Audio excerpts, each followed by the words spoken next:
അവിട്ട നക്ഷത്രം മേഷരാശി ശിവലിംഗം വന്നിട്ടുണ്ട്. അതെ, ദേ നോക്ക്, എനിക്ക് നിങ്ങളോട് സംസാരിക്കാൻ വലിയ താല്പര്യമൊന്നുമില്ല. പക്ഷെ കാറിന്റെ കണക്ക് വെച്ചിട്ട് നിങ്ങളോട് സംസാരിച്ചാലേ പറ്റൂ. ഇതാ എടുത്തോ, ഇതിലേ 5000 ഉണ്ട്. ബാലൻസ് ഉള്ളതൊക്കെ പതിയെ ഞാൻ അടച്ചു തീർത്തോളാം.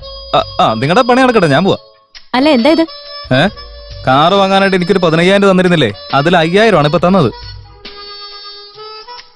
നിങ്ങളെപ്പോലെ പഠിപ്പും വിവരമൊക്കെ ഉള്ള ആൾക്കാർ ഇങ്ങനെ ചെറിയ കാര്യത്തിന് ഇങ്ങനെ കുറെ ആൾ പിണങ്ങിയിരിക്കുന്നൊന്നും ശരിയല്ല കേട്ടോ. അതിന് കൊച്ചിനെ ഞുള്ളി വെട്ടിട്ട് തൊട്ടിലും ആട്ടോന്നാണോ? നിങ്ങൾ ചെയ്തുകൊണ്ടിരിക്കുന്ന പണി ചെയ്തോളൂ. ഇനി മുതലേ നിങ്ങളോട് മോശമായിട്ട് സംസാരിക്കാൻ ഒരു സാഹചര്യം ഉണ്ടാവില്ല. കാരണം എന്താണെന്നറിയോ? നിങ്ങൾക്ക് ബാക്കി തരാനുള്ള പൈസ ഞാൻ തന്നു തീർത്തു കഴിഞ്ഞാൽ പിന്നെ സംസാരിക്കേണ്ട കാര്യം ഉണ്ടാവില്ല. അതുകൊണ്ടാ. അതെ, നിങ്ങൾ ജീവിതകാലം മൊത്തം എന്നോട് സംസാരിക്കാതിരുന്നാലും ശരി, ഞാൻ ഇങ്ങനെയൊക്കെ സംസാരിക്കും. കാരണം മറ്റുള്ളവരെ പോലെ എനിക്ക് മനസ്സിലൊന്ന് വെച്ചിട്ട് പുറത്ത് വേറെ പറയാൻ പറ്റില്ല. ഇതൊന്നും പറയേണ്ട കാര്യമില്ല, എന്നാലും ഞാൻ പറയാം. സോറി. പിന്നെ വേറൊരു കാര്യം, അസാദുള്ള ബേഗ് സാർ ഒരു കവർ തന്നിരുന്നില്ലേ? അത് നിങ്ങളുടെ കയ്യിലുള്ളത്, അതൊന്ന് തരാൻ പറ്റുമോ പ്ലീസ്? കാരണം എന്താണെന്ന് വെച്ചാൽ മെയ് 6-ാം തീയതി തുറക്കണമെന്ന് പറഞ്ഞിരുന്നേ. മെയ് 6-ാം തീയതിക്ക് ഇനി ആകെ 4 ദിവസമല്ലേ ഉള്ളൂ. ഇനിയിപ്പോ ബാക്കി 10,000 തന്നാ മാത്രമേ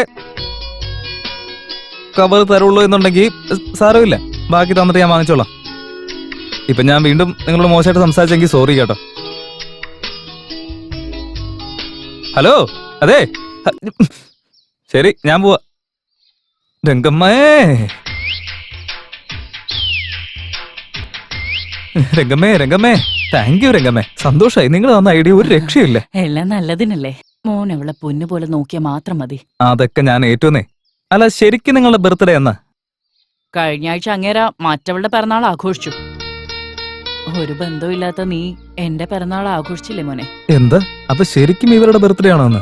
എന്താ പറയണ്ടേന്ന് അറിയില്ല. അതെ, നീ ഇതെന്താ ആലോചിക്കാ? ഒന്നുമില്ല, വെറുതെ ആലോചിച്ചതാ. നിങ്ങൾ സംസാരിക്കേ, ഞാൻ അതാ വരുന്നു. സ്റ്റാർട്ട്. സൈലന്റ്. ഇതാ പിടിച്ചോ നിങ്ങളുടെ കവർ. വലിയ സന്തോഷം. I am sorry. സാരമില്ല. അല്ലെങ്കിൽ നിങ്ങൾ എന്തിനാ സോറി പറയുന്നത്? വലിയ ഡയലോഗ് ഒന്നും വേണ്ട. എന്താ മോനെ ഇത്? പേഴ്സ് അവിടെ മറന്നു വെച്ചിട്ടാണോ വന്നിരിക്കുന്നത്? ഓ, താങ്ക് യു രംഗമ്മേ. Once again many many happy returns of the day. Take care. You too. അതും പഠിപ്പിച്ചെന്ന ഇവൻ തന്നെയാ.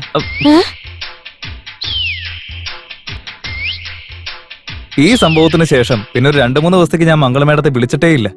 എനിക്ക് ഏതെങ്കിലും ഒരു കോള് വന്നു കഴിഞ്ഞാൽ അത് അവരായിരിക്കും എന്ന് വിചാരിച്ച് ഞാൻ ഓടിച്ചെല്ലാറുണ്ട്. പക്ഷെ ഒരു മെസ്സേജ് പോലും അയച്ചിട്ടില്ല. Bad girl.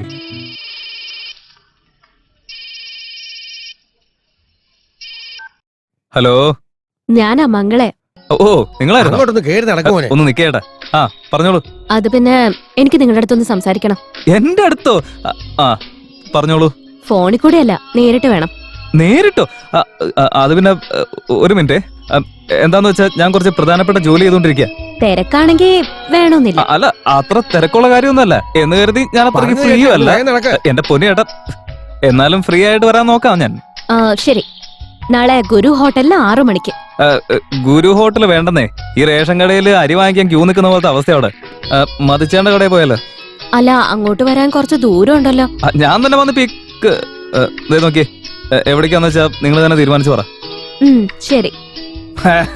എടാ ശിവലിംഗം, നീ ഒരു രക്ഷയില്ലടാ എന്റെ പൊന്നി ഏട്ടാ. കൈ വന്ന ഭാഗ്യം കൈതട്ടി പോന്ന് വിചാരിച്ചതാ ഞാൻ. രംഗമ്മ, എത്ര താങ്ക്സ് പറഞ്ഞാലും മതിയാവില്ല. എന്റെ പൊന്നു വല്യപ്പ വെറുതെ വെറുപ്പിക്കില്ലേ. മുമ്പിൽ ഒരാള് പിന്നിൽ ഒരാള് വെറുതെ മനുഷ്യനെ. ചേട്ടാ, ഒരു ബാൽക്കണി. ഇപ്പൊ തൽക്കാലം സിംഗിളാ. ഹലോ. ഹലോ, രംഗമ്മയുണ്ടോ അവിടെ? രംഗമ്മയോ? നിങ്ങളാരാ? അവർക്ക് വളരെ വേണ്ടപ്പെട്ട ആളാ. ഒന്ന് സംസാരിക്കാൻ പറ്റുമോ? ഒന്ന് വെയിറ്റ് ചെയ്യേ. ഏയ് രംഗമ്മ, വിളിച്ചിട്ടുണ്ടോ? ഉടനെ വരും. വേണ്ടപ്പെട്ട ആളെന്ന് പറഞ്ഞാൽ ഒരേ നാട്ടുകാരാണോ? അതേന്നേ. അവര് നാഗർകോവിലാണെങ്കിൽ ഞാൻ കന്യാകുമാരി. കന്യാകുമാരിയുടെ അവസാനത്തെ നാടാ. അതാണല്ലോ അതിർത്തി. അത് കഴിഞ്ഞാൽ പിന്നെ ഒന്നുമില്ലല്ലോ. ആള് വന്നിട്ടുണ്ട്, കൊടുക്കാം. നിങ്ങൾക്കുള്ള കോളാ. ആരാ സാറേ? വളരെ വേണ്ടപ്പെട്ട ആളാണ്. അയ്യോ എന്റെ കൃഷ്ണ. സമയം കളയാതെ നിന്നാ ഫോൺ പിടിക്ക്. ഹലോ. ഹലോ രംഗമ്മ, ഞാൻ ശിവലിംഗ. എന്താ മോനെ? മംഗളമേടനെ വിളിച്ചിട്ടേ ഒന്ന് നേരിട്ട് കണ്ട് സംസാരിക്കണമെന്ന് പറഞ്ഞു. ആണോ? കല്യാണക്കാര്യം പറയാനായിരിക്കോ? കല്യാണക്കാരി സംസാരിച്ചു നോക്ക്. ആ കാര്യം പറയാൻ വേണ്ടി ഞാൻ വിളിച്ചതാ. അപ്പൊ thank you so much. No mention please.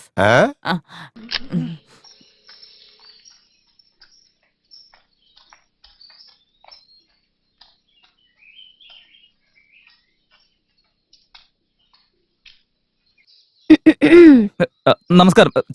Hi. വന്നിട്ട് കൊറേ സമയമായോ? അധിക സമയമായിട്ടില്ല. നിങ്ങളെല്ലാം പറഞ്ഞ 6 മണിക്ക് വന്നാൽ മതിയെന്ന്. സോറി, ബസ്സിൽ വന്നോണ്ട് കുറച്ച് ലേറ്റ് ആയി. ഇല്ല, അതൊന്നും സാരമില്ല. വാ, നമുക്ക് കാറിൽ സംസാരിച്ചാ പോരെ. അതിന്റെ ആവശ്യമൊന്നുമില്ല.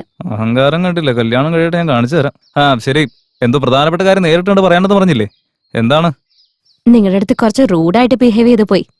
സോറി. കുഴപ്പമില്ലല്ലോ. മുളച്ചു വന്ന കൊമ്പ് താനെ താണുപോയല്ലോ. അതൊന്നും സാരമില്ല. നമ്മളൊക്കെ മനുഷ്യന്മാരല്ലേ. അപ്പൊ സാധാരണ ഇതിൽ തെറ്റൊക്കെ പറ്റുമല്ലോ.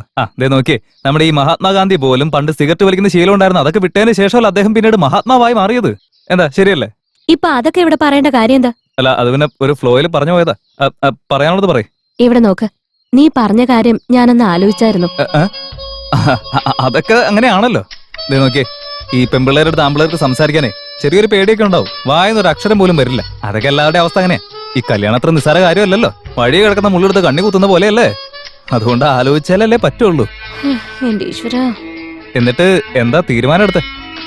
ഞാൻ എടുക്കുന്ന തീരുമാനം എപ്പോഴും ശരിയായിരിക്കണമെന്ന് ആഗ്രഹിക്കുന്നത്.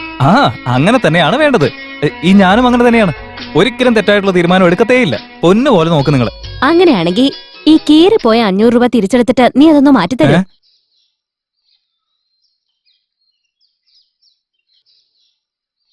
ഹലോ, നീ എനിക്ക് തന്ന 5000 രൂപയില് ഈ 500 മാത്രം ആരും എടുത്തില്ല. ഫോണിൽ കൂടെ നിനക്കിത് മാറ്റിത്തരാനായിട്ട് പറ്റില്ലല്ലോ.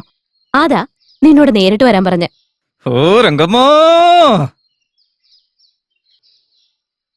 ഈ നായിഡു സാർ എവിടെ? Thank you. നമസ്കാരമുണ്ട് സാറേ. എടാ ശിവലിംഗം, നീ നല്ല കീറാ അല്ലേ? അയ്യോ സാറേ, സ്കൂളിൽ പഠിക്കുന്ന പേപ്പർ കീറുന്നല്ലാതെ വേറെ ഒരു കീറലും ഇല്ല എന്റെ പൊന്നു സാറേ. ആണോ? സത്യമായിട്ടും. അതാ സാറേ, ഈ മാസത്തെ ഇൻട്രസ്റ്റ് 1200 രൂപയുണ്ട്. 1200? അതെന്താ മോനെ 1200 രൂപ? 6% എന്നല്ല പറഞ്ഞ 20,000 രൂപയ്ക്ക് അപ്പൊ 1200 ആവില്ലേ? എടാ, ആ ടീച്ചറിന്റെ കയ്യിൽ ഒരു 5000 രൂപ നീ കൊടുത്തയച്ചില്ല, അത് നീ മറന്നോ? 5000? പിന്നല്ലാതെ. നിനക്ക് ജോലി തിരക്കുണ്ട്, അതുകൊണ്ട് നിനക്ക് വരാൻ പറ്റില്ല എന്ന് പറഞ്ഞ് ആ ടീച്ചർ വെച്ച് എന്റെ കൈ കൊണ്ട് തന്നു മോനെ. ഒരു മന്ദബുദ്ധിയാണെന്ന് തോന്നുന്നല്ലോ. 300 രൂപ ഉണ്ട്.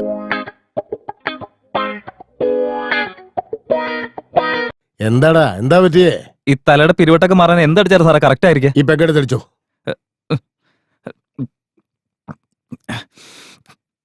എന്തൊരു മാട്ടം ഉപ്പ് ഇതില്. ഇല്ല, സാരമില്ല. ശിവലിംഗം, അന്നൊരു പെഗടിച്ചപ്പോഴാ മദ്യം കുടിക്കുന്നതിന്റെയൊക്കെ യഥാർത്ഥ സുഖം എന്താന്ന് ഞാൻ ശരിക്കും മനസ്സിലാക്കിയത്. അമ്മ ആയിക്കോട്ടെ, പെങ്ങളായിക്കോട്ടെ, പോട്ടെ ഇനി ഭാര്യ തന്നെ ആയിക്കോട്ടെ, കള്ളു കുടിച്ചാൽ കിട്ടുന്ന സന്തോഷം ഇവരുടെ ആരുടെ അടുത്തൊന്നും കിട്ടില്ല. ഒറ്റ ഒരു പെഗടിച്ചപ്പോഴത്തേക്കും സ്വർഗലോകത്തെത്തിയ സുഖമായിരുന്നു. അപ്പോഴാണ് ഒരു കാര്യം എനിക്ക് ഓർമ്മ വന്നത്. അന്ന് മെയ് 6 ആണെന്നുള്ള കാര്യം. ഇത് അസാദുള്ള ബേഗ് സാർ തന്ന കവറാണ്. ഇത് മെയ് 6-ാം തീയതി തുറക്കണമെന്നാ പറഞ്ഞിരുന്നത്. ഇതില് കാർ ട്രാൻസ്ഫറിന് വേണ്ടി ഫോം 29, എന്റെ പേരിൽ 60,000 രൂപയുടെ DD, കുറച്ച് ഫോട്ടോസ്, അതിന്റെ കൂടെ ഒരു ലെറ്ററും ഉണ്ടായിരുന്നു. വായിച്ചു തുടങ്ങിയപ്പോ ആളോട് സംസാരിക്കുന്ന പോലെ തോന്നി. മോനെ ശിവലിംഗം, ഇതാണ് ഫോം നമ്പർ 29. കാർ നിന്റെ പേരിലേക്ക് മാറ്റാനായിട്ട് ഇത് ഫില്ലപ്പ് ചെയ്ത് എല്ലായിടത്തും സൈൻ ചെയ്തിട്ടുണ്ട്. ഇത് കൊണ്ടുപോയി RTOയുടെ കയ്യിൽ കൊടുക്കുന്നത് മാത്രമാണ് നിന്റെ ജോലി. ഇതാ. Thank you sir. ഇത് നിന്റെ പേരിൽ ഞാൻ എടുത്ത 60,000 രൂപയുടെ DD. സർ, ഇന്ന് മെയ് 6 എന്റെ ബർത്ത്ഡേ.